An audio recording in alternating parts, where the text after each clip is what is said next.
नमस्कार, आप देख रहे हैं कंज्यूमर अड्डा और आपके साथ मैं हूं आपका होस्ट विपिन भट्ट। और आज आपको एक बार फिर से सावधान करने आए हैं क्योंकि जो फ्रॉडस्टर्स हैं उन्होंने इंटरनेट पर कुछ नई चालें खोज ली हैं।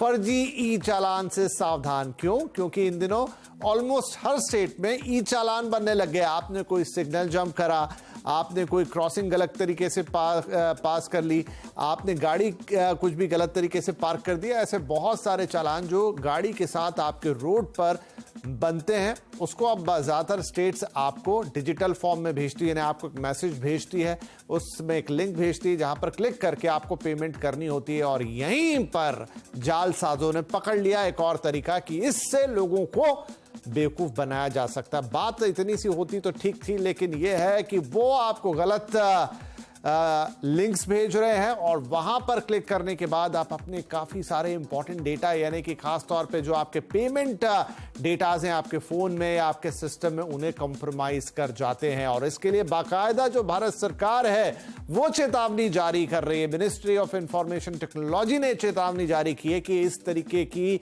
जालसाजियों से सावधान रहें, क्योंकि आप हड़बड़ाहट में आ जाते हैं, अरे पुलिस का मैसेज आया है, ट्रैफिक का चालान आया है, तुरंत भर दिया जाए। 200-500 रुपए होते हैं, लेकिन उससे छुटकारा पाया जाए कि कोई ट्रैफिक चालान पेंडिंग ना रह जाए, और इसी में आप गलती कर सकते हैं। तो चलिए आज इसी से आपको आगाह करेंगे।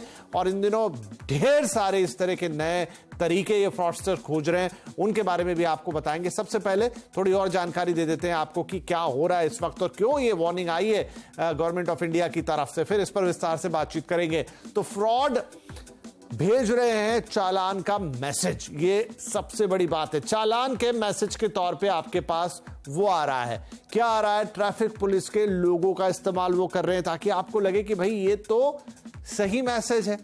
एसएमएस से भेजते हैं ये अलर्ट, जैसा मैंने आपको बताया कि एक एसएमएस आता है और असली वाला भी एसएमएस से आता है, और ये नकली यानी फ्रॉड वाला भी एसएमएस से आता है, और यही गलती होती है। जुर्माना भरने के लिए लिंक भी उसमें होता है जैसे कि असली वाले में होता है, उस पर आपको क्लिक करने के लिए वो बोलता है, और आपने क्लिक किया तो फोन हैक होना या आपकी दूसरी जानकारी जाना, ये सारी चीजें, अहम फाइनेंशियल डेटा की चोरी हो सकती है, ऐसा आगाह आपको किया जा रहा है। खाली हो सकता है आपका बैंक अकाउंट, ये भी चेतावनी आई है।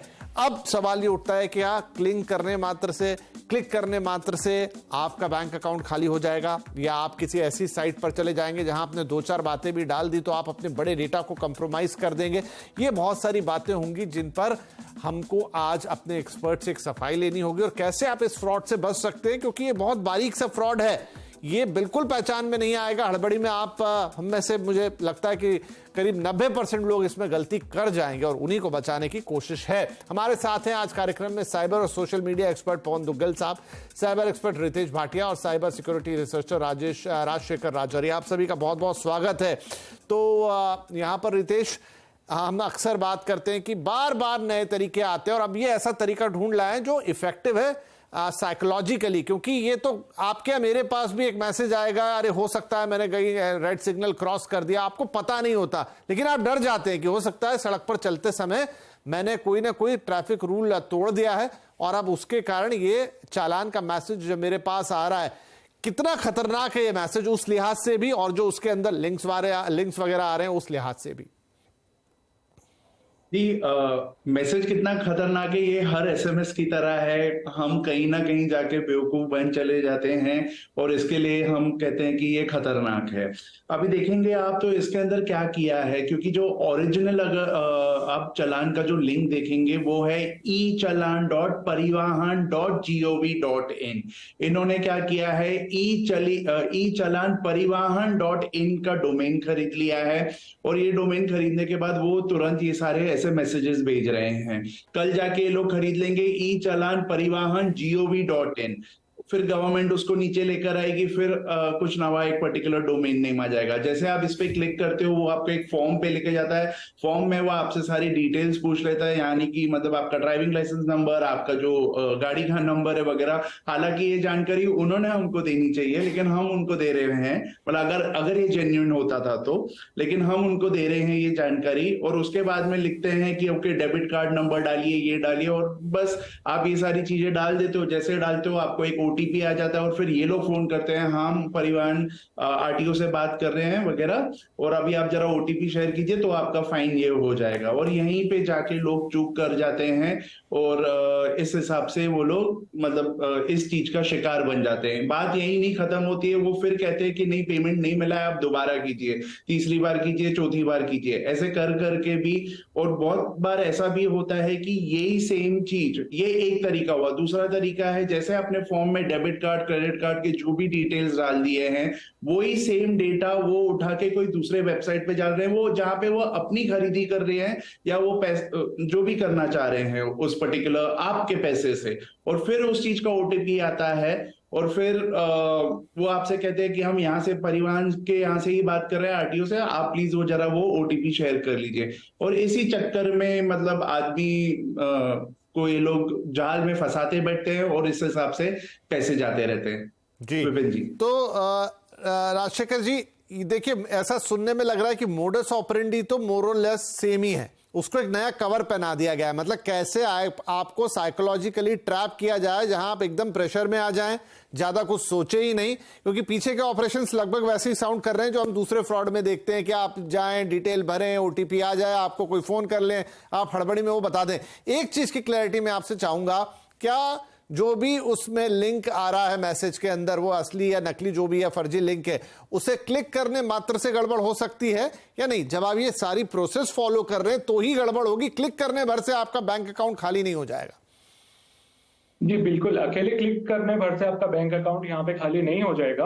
इसमें आप अलग अलग ऑप्शन देख सकते हैं कि जब आप क्लिक करेंगे तो आप मोबाइल से क्लिक कर रहे हैं या फिर वो मैसेज आप, कई बार हम लोग विंडोज यूज करते हैं, आईफोन यूज करते हैं, तो लैपटॉप में भी सिंक हो जाता है। अगर आप मोबाइल से यूज कर रहे हैं और एंड्रॉइड फोन यूज कर रहे हैं तो हो सकता है उस लिंक क्लिक करने के बाद में आपके फोन के अंदर कोई वायरस आ सकता है, उसके बाद में आपके फोन में कोई रिमोट ऐप डाली जा सकती है और उसके बाद आपका डेटा भी चोरी हो सकता है। और लिंक पे क्लिक करने के बाद अगर आपसे आपकी पर्सनल डिटेल पूछी जाती है तो उसके अंदर आप क्रेडिट कार्ड, यूपीआई पिन या फिर अदर डिटेल डालते हैं, तो वहां पे सबसे बड़ा जो खतरा है आपके लिए वो ये हो सकता है कि आप जो डिटेल डाल रहे हैं वो लोग उस डिटेल को प्लेन टेक्स्ट में, यानी कि आप जो अपने कार्ड के नंबर डाल रहे हैं वो एट इज इट वो सेम टू सेम जो नंबर है वो जो हैकर हैं, स्कैमर हैं, वो वहां पे उनको पढ़ के इन फ्यूचर भी यूज कर सकते हैं। तो ये थोड़ा सा यहाँ पे रिस्क आ जाता है। बट हाँ, अकेले क्लिक करने से इतना बड़ा रिस्क नहीं होगा जब तक कि आपके फोन में कोई स्पाईवेयर या फिर मेलवेयर वायरस डाउनलोड नहीं हो रहा है। बस इसी का यहाँ पे एक छोटा सा खतरा होता है। ठीक है, तो ये जो आपने कहा दो खतरे तो ऐसे हो गए जिसको जब तक आप आगे नहीं बढ़ेंगे तब तक तो कुछ नहीं होने वाला, कि आप अपनी डिटेल ही ना भर दें, आप अपना ओटीपी ना बता दें। लेकिन आप जो कह रहे हैं कि क्लिक करने से कोई स्पाईवेयर या कोई मालवेयर आ सकता है, उस पर कोई कंट्रोल नहीं रहेगा, उसके ऊपर मैं आपके पास आता हूं, क्योंकि ये डिटेल और जानना जरूरी होगी कि क्लिक तो कर दिया और अगर कोई स्पाईवेयर घुस गया तो क्या कर लेंगे फिर उसके आगे। तो शायद बहुत सारे लोग नहीं समझेंगे कि कैसे डिटेक्ट करना और कैसे निकालना है, तो ये खतरा जरूर है। लेकिन उससे पहले दुग्गल साहब मैं आपके पास जाता हूं। देखिए, हम मेरे ख्याल से पिछले 4-5 सालों से जब से ये सारी चीजें काफी एक्टिव हो गई है, मतलब जो जन सामान्य के इस्तेमाल में आ गई, जहां पर ऑनलाइन ट्रांजेक्शन करते हैं, सारी चीजें ऑनलाइन करते हैं, उसी तरह आजकल चालान भी ऑनलाइन हो चले। सर, फ्रॉड के एक से बढ़कर एक नायाब तरीके रोज निकल रहे हैं, हम हर 2-3 हफ्ते में बात करते हैं, लेकिन ऐसा लगता नहीं कि उसके ऊपर कोई ऐसा एक्शन प्लान या उसको रोकने की कानून की चीजें हैं, हेल्पलाइन नंबर है, सब कुछ है, लेकिन कुछ ऐसा बड़ा भारी निकल कर आ गया हो जिससे इस पर दिखे कि हाँ शिकंजा कस रहा, वैसा कुछ होता हुआ नजर नहीं आ रहा। तो उसमें क्या कारण है कि हम कुछ उस लेवल पे, गवर्नमेंट के लेवल पे इस तरह की चीजें नहीं देख रहे हैं, या कोई और सॉफ्टवेयर के लेवल पे ऐसी सिक्योरिटी आती हुई नहीं देख रहे हैं? देखिए, अभी जो हम लोगों का लीगल रिस्पॉन्स है वो बहुत कमजोर है, और जब मैं इस परिवेश में देखता हूं कि कोविड-19 के बाद golden age of cyber crime, यानी कि साइबर क्राइम का स्वर्णिम युग आ चुका है, तो लाजमी सी बात है पहला एरिया जहां पर हमको कंसंट्रेट करना होगा वो होगा कि आप अपने जो लीगल फ्रेमवर्क है उसको सुदृढ़ बनाएं। आज अगर आप इस तरह के ऑनलाइन फ्रॉड करते भी हैं तो कोई दिक्कत की बात नहीं। भारत के आईटी एक्ट में जो प्रावधान है उसके तहत ये एक जमानती अपराध है जिसमें जमानत अधिकार के तौर पर आपको मिल सकती है, और एक बार आपको जमानत मिलती है तो आप अपने विरुद्ध जाकर जो इलेक्ट्रॉनिक एविडेंस होता है उसको नष्ट कर देते हैं और फिर आराम से बैठ जाते हैं। तो पहला काम तो ये है कि आप जो कानूनी प्रकरण है उनको इफेक्टिवली इन्फोर्स करना पड़ेगा, उनको सख्त बनाना पड़ेगा। All kinds of online fraud जो है, उन तमाम सारे ऑनलाइन फ्रॉड्स को आपको नॉन बेलेबल करार देना पड़ेगा, ताकि कहीं ना कहीं कानून में डेटरेंस इफेक्ट नजर आए। ये तो पहली बात है। दूसरी बात, मुझे लगता है कि अभी ऑनलाइन फ्रॉड्स को पुलिस उतना महत्व या तवज्जो नहीं दे रही जितना देना चाहिए। जी उनका आर्गुमेंट है साहब ये तो हम लोग, हमारे पास ज्यादा सीरियस ऑफेंसेस हैं, रेप, किडनैपिंग, मर्डर के, तो ये क्या मतलब है। भूल जाते हैं कि पिछले साल पूरी दुनिया भर में 6 ट्रिलियन से ज्यादा डॉलर्स लोगों ने गंवाए इन साइबर क्राइम्स और फ्रॉड्स के प्रति, और इस साल 2023 के अंत तक लगभग 8 ट्रिलियन डॉलर्स हम लोग गंवा जाने वाले हैं इंटरनेट फ्रॉड्स के प्रति। तो ज्यादा आपको कस्टमर सेंसिटिव अप्रोच अडॉप्ट करनी पड़ेगी, आपको ज्यादा अवेयरनेस प्रोग्राम्स लाने पड़ेंगे सरकार द्वारा, और यहाँ तक कि आप इंटरमीडिएट या सर्विस प्रोवाइडर्स के लेवल पर भी उन्हें दायित्व दे सकते हैं कि साहब अब आपकी जिम्मेवारी होगी कि आप इंश्योर करें कि आपके प्लेटफॉर्म पर इस प्रकार का कोई भी इंटरनेट फ्रॉड ना हो। अगर होगा और आपने इसको रोकथाम करने में एक कदम नहीं उठाए तो आपके बर्खास्त कार्रवाई हो सकती है। बिल्कुल, नहीं, ये दोनों बातें आपने सही की। रितेश, मैं आपकी भी राय इस पे जानना चाहूंगा कि देखिए, एक कोई सिस्टमैटिक कानून और जहां उसकी मतलब अपराध होने के बाद की जो पूरी प्रक्रिया है, उसमें तो अभी हम बहुत पीछे हैं और उसको बहुत कुछ करने की जरूरत है। हर बार वो बात हम करते हैं, लेकिन जो दो बातें अभी कही दुग्गल साहब ने, एक बात तो ये कि बहुत ज्यादा अवेयरनेस के लेवल, मुझे लगता नहीं कि मतलब अच्छे लोग जिनके पास मोबाइल है उनको भी उस लेवल की अवेयरनेस है, उस लेवल की जानकारी है कि अरे ये मतलब उनके दिमाग में वो शक भी आए कि हाँ ये कुछ गड़बड़ हो सकता है, वो है नहीं है वो बात की बात है।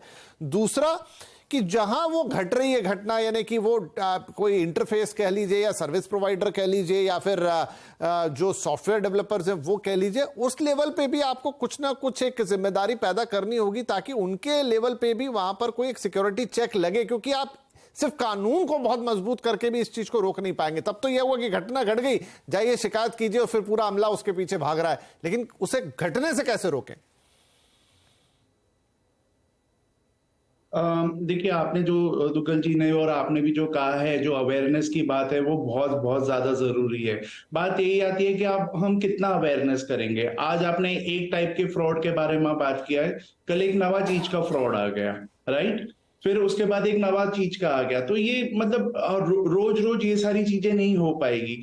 जरूरत क्या है, जैसे गवर्नमेंट एक एडवाइजरी निकाल रही है, मेरे को ऐसा लगता है एडवाइजरी एक चीज हो गई है। एक दूसरी चीज बहुत ज्यादा जरूरी है, एक्शन लेना। आपको जैसे ही एक मैसेज मिल गया है ये इलेक्ट्रिक स्कैम्स का वगैरह जो भी है, तो ये ज्यादा करके एसएमएस से आते हैं और फिर अभी तो ये व्हाट्सएप से भी आने लगे। लेकिन जो परिवहन की अगर हम स्पेसिफिकली इसकी बात करें तो ये व्हाट्सएप से नहीं आ रहे हैं, ये एसएमएस से ही आ रहे हैं। तो यहाँ पे ट्राई का होना बहुत जरूरी है। जो ये टेलीकॉम रेगुलेटरी है उनका यहाँ पर होना बहुत जरूरी है। तो उन्होंने भी मतलब पवन जी इस पे ज्यादा कह पाएंगे, उन्होंने भी इनको बोला है ये सर्विस प्रोवाइडर्स को कि आप ये मैसेजेस पढ़ा कीजिए, और इस अगर आपको लगता है कि ये स्पैम मैसेजेस है वगैरह ये सब है तो प्लीज इसको आप आगे मत जाने दीजिए। तो फिर ये आगे आ कहां से रहे हैं? तो मुझे ऐसा लग रहा है कि हम है ना बहुत बहुत पीछे हैं जहां तक इनको रोकने की बात आती है, क्योंकि कहीं ना कहीं ऐसा लगता है कि हमारे में वो एक इंटेंट ही नहीं है। हमारे पास है, सब टेक्नोलॉजीज है, टूल्स है, ऐसी बात नहीं है कि नहीं है। मुझे ऐसा लगता है कि ये वो एसएमएस लेवल पे ही अगर रोका जा सके तो ये बहुत बढ़िया बात हो जाएगी। इसके बाद की आपने सेकंड क्वेश्चन पूछा कि हाँ, जब किसी ने 1930 पे कॉल किया या जब किसी के साथ स्कैम हो गया, यहां पर भी एक अगर आप देखोगे तो ये जो इंटरमीडियरीज है इनके ऊपर बहुत बड़ी जवाबदारी है। लेकिन हो क्या रहा है कि इनका भी सपोर्ट नहीं मिल रहा है। अगर पुलिस इनको 6 बजे के बाद भी फोन करती है, जैसे जो पैसा गया है, पैसा कोई तो अकाउंट में गया है, ऐसा तो नहीं है कि वो क्लाउड में है, हवा में, इधर किधर है, अल्टीमेटली तो किसी के अकाउंट में गया है। तो हम बोल रहे हैं वो जो ट्रांजैक्शन है सिर्फ उस ट्रांजैक्शन को फ्रीज करें। अब ऐसे में क्या कहा जाता है कि जो नोडल ऑफिसर है वो अभी उसकी छुट्टी का टाइम हो गया या सैटरडे आ गया या संडे आ गया। जब आपका कस्टमर सर्विस, जब आपका लोन देने वाले 24/7 रह सकते हैं, तो ये सारी चीजों के सपोर्ट के लिए आप लोग 24/7 क्यों नहीं हो सकते हैं? या तो ऐसा कीजिए कि 5 बजे के बाद, 6 बजे के बाद आप बंद कर दीजिए सारे डिजिटल ट्रांजैक्शन, सैटरडे संडे भी डिजिटल ट्रांजैक्शन बंद कर दीजिए, क्योंकि आप हो नहीं और अगर हमसे कुछ गलती हो गई तो हम कहां जाएंगे? Valid point. ये राजशेखर साहब, ये होना चाहिए कि अभी भी, हालांकि मैं देखता हूं कि कई जगह आप अगर बैंक वगैरह को फ्रॉड का कुछ आपको अलर्ट करना है तो उनके जो हेल्पलाइन नंबर है उसमें पहले 2 ऑप्शन ही ये फ्रॉड का अलर्ट वाला और कार्ड के ब्लॉकिंग का आता है, लेकिन उस अलर्ट के आगे आप अगर किसी को बात करके अपनी बात समझाना चाहें तो वो तो नेक्स्ट टू इम्पॉसिबल है, आप किसी से कनेक्ट कर ही नहीं सकते। और मेरा डर ये है कि जिस तरीके से इंटरनेट का एक्सपांस हो रहा है, शॉपिंग हो रही है और डीप पेनिट्रेशन हो रहा है टियर 2 टियर 3 इवन विलेजेस में, वहां पे तो लोगों को कुछ पता नहीं है और अगर ये फ्रॉड बढ़ते गए तो आपके लिए रोकना नामुमकिन होगा। बिल्कुल, आप एकदम सही बोल रहे हैं। जब भी हम लोग कॉल सेंटर पे कॉल करते हैं किसी के भी, तो आईवीआर के बाद में आप किसी भी कॉल सेंटर के पर्सन से आप फेस टू फेस बात नहीं कर सकते। उसके लिए आपको कम से कम 20-15 मिनट आपको होल्ड पे रखा जाता है। और वहीं अगर हम इसको कंट्रोल की तरफ से देखें कि इस पे कंट्रोल कैसे किया जा सकता है, उसका बहुत एक सिंपल सा तरीका है, क्योंकि ये सारे जो फ्रॉड है एसएमएस और आपके फोन नंबर के जरिए होते हैं। अब एसएमएस के अंदर क्या होता है, आज के दिन ना एसएमएस काफी चीप हो रखा है। चिप की बात आप माने तो 12 से 15 पैसे में इजीली आपको एसएमएस मिल जाता है, लेकिन उस एसएमएस के अंदर 20 से 30% के जो चार्जेस हैं वो प्राइवेट कंपनीज को डायरेक्टली दे रही है, केवल ये मॉनिटर करने के लिए कि जो टेम्पलेट जा रही है। आज के दिन आप एसएमएस के जरिए कोई भी एसएमएस डायरेक्टली नहीं भेज सकते हैं। एसएमएस भेजने के लिए आपको पहले टेम्पलेट अप्रूव करवानी पड़ती है कि उस मैसेज के अंदर कंटेंट क्या लिखा जा रहा है, उसके बाद वो अप्रूव किया जाता है, उसके बाद वो डिलीवर होता है। लेकिन हम फ्रॉड के कंडीशन में देखते हैं तो सारे के सारे फ्रॉड, फेक एसएमएस, गवर्नमेंट के एसएमएस, नॉन गवर्नमेंट के एसएमएस, सब एक जैसे हैं। और जो प्राइवेट कंपनीज इन मैसेजेस की टेम्पलेट को मॉनिटर कर रही हैं, वो भी यहाँ पे फेल हो रही हैं। उस पे भी फाइन लगाना चाहिए। हमने डेटा प्रोटेक्शन बिल लेके आए हैं, उसके अंदर भी इस चीज का प्रावधान होना चाहिए। उसके बाद में अभी गवर्नमेंट ट्राई की तरफ से एक नई रूल और लेके आ रहे हैं ये लोग, कि जो टेम्पलेट अप्रूव हो रहा है और जो मैसेज मार्केट में डिलीवर हो रहे हैं कंज्यूमर तक, आम आदमी तक, उसको आर्टिफिशियल इंटेलिजेंस के थ्रू उसको मॉनिटर किया जाए। जब हम लोग का पहले जो सिस्टम चल रहा है टेम्पलेट अप्रूव करने का, वही यहाँ पे सक्सेस नहीं है, तो हम एक कदम आगे बढ़े जा रहे हैं, जबकि पहले वाले स्टेज पे हम लोग उसको अच्छे से मॉनिटर नहीं कर पा रहे हैं।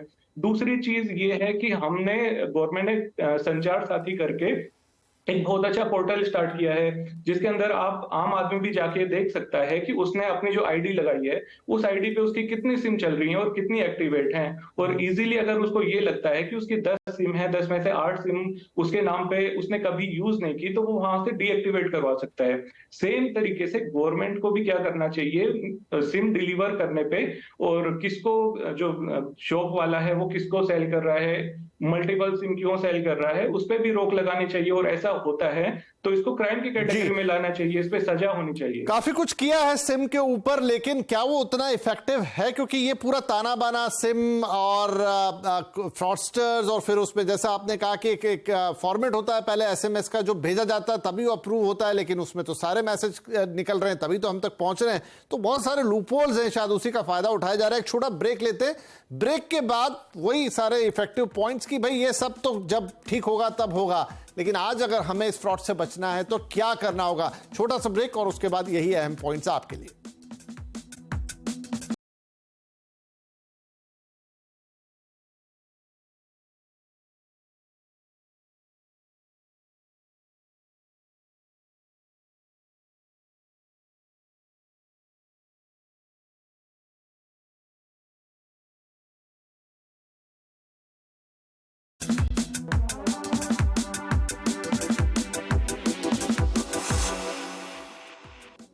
Welcome back. आज हम बात कर रहे हैं, आपको सावधान कर रहे हैं कि इन दिनों फर्जी ई चालान के जरिए बहुत सारे साइबर फ्रॉड हो रहे हैं। आपको एक ई चालान का मैसेज आता है और कहा जाता है कि आपने कुछ भी XYZ चैनल सिग्नल जंप किया, ये किया, वो किया, आपके खिलाफ एक रिसीट है जो कि आपको डिजिटली भेजी गई है और आपको क्लिक करना और पैसे भरना, और यहां पर फिर आप इस जाल में फंस जाते हैं।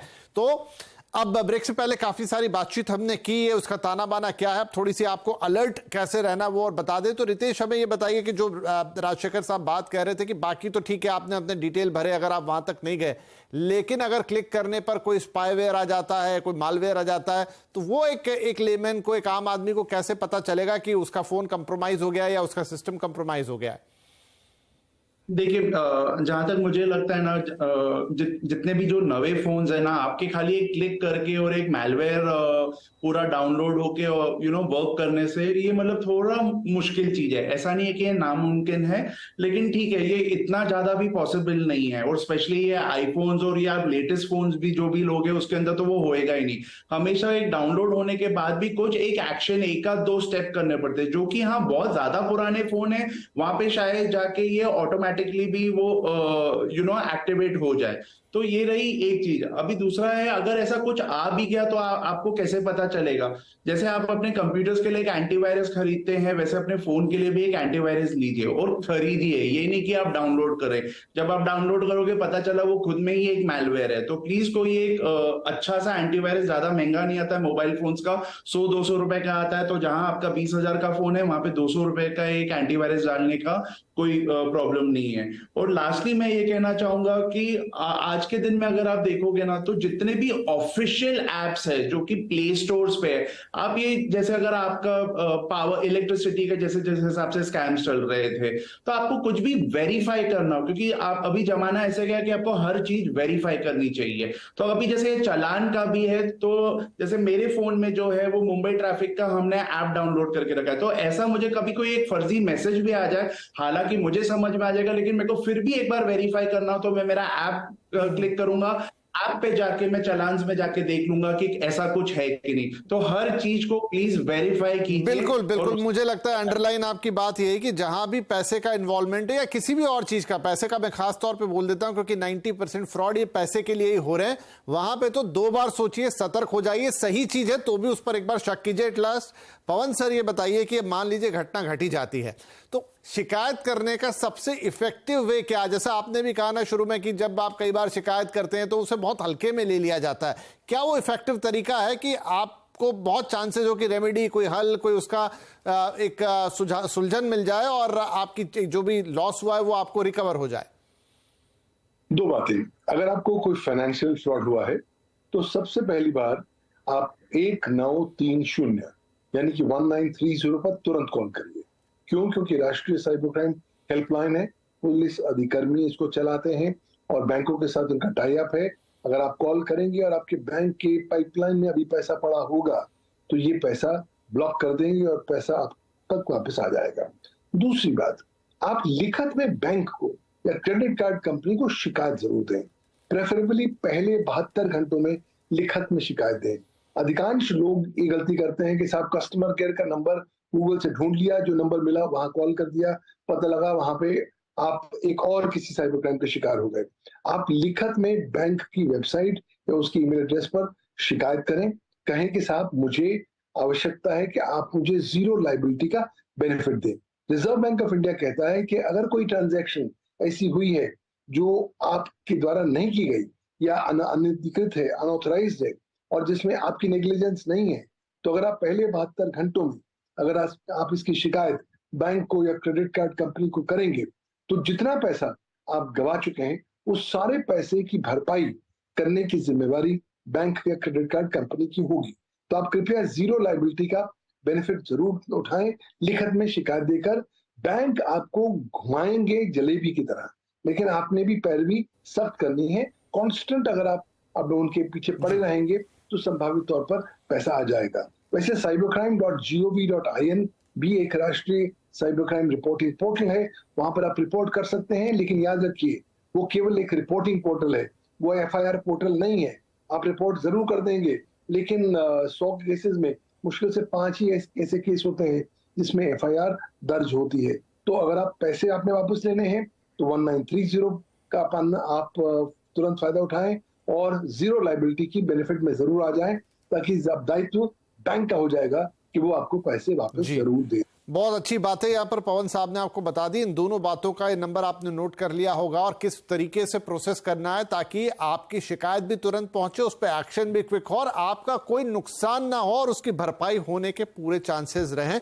ये तरीका है साइबर फ्रॉड की शिकायतें करने का। और बाकी जो बातें हमारे दोनों टेक्निकल एक्सपर्ट्स ने बताई यहाँ पर कि कैसे आप बच सकते हैं इस तरह के फ्रॉड से, कैसे पहचानेंगे, और अगर एक बार आप वो तरीका सीख गए तो फिर ये क्या या वो क्या बहुत सारी चीजों को आप समझ पाएंगे, या कम से कम आपको वो दिमाग में एक थॉट आएगा कि हो सकता है कि ये मैसेज गलत है या फ्रॉड है। बहुत शुक्रिया आप तीनों ही मेहमानों का, और मुझे लगता है कि इसी तरह की बातचीत से, इसी तरह के अवेयरनेस शोज या प्रोग्राम्स के जरिए ही हम इस चीज को जितना हो सकता है बचा सकते हैं। बाकी अपनी जगह कानून और दूसरी चीजें काम करती रहेंगी, नए नए सिक्योरिटी सिस्टम आते रहेंगे, लेकिन अवेयरनेस सबसे बड़ी बात है। बहुत शुक्रिया आप तीनों मेहमानों का इस कार्यक्रम में शामिल होने के लिए। नमस्कार।